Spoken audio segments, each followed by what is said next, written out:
do not need a degree to be an interior designer in the United States. Now that I have your attention, let's talk about balance and where your eyes go as an interior designer in today's Train Your Eye exercise. By the time you see this video, there's a good chance I got my act together and I raised the price of the crash course. But there's also a good chance, based on how the last week has gone, that I haven't done that yet. So you should check it out to make sure you can get it at the lower price. If you did miss the lower price, I have started giving a 20% discount to anybody who catches my lives, and good luck, because they are sporadic, because your girl has ADHD and is so busy. Back to Where Your Eyes Go, Interior Design Edition. There are so many things to consider when planning a layout of a space as an interior designer. There needs to be balance, things need to be the right size, the materials need to go together properly, the angles of where things are going, but where your eyes go as the experiencer, because remember, as I say in all my videos, when you are creating a space or spaces, you are creating an experience, an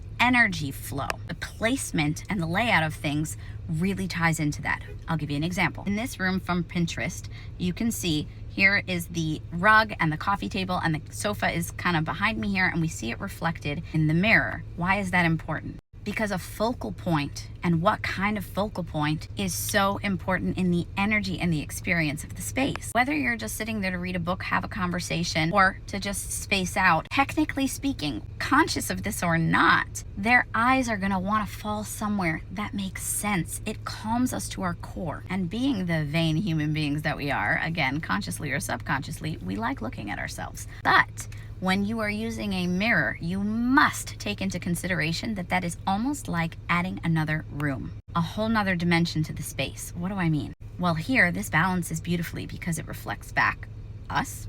We like that. But it also reflects a beautiful space, and it makes the room feel expanded and airier, again, energy and experience, because it reflects the window.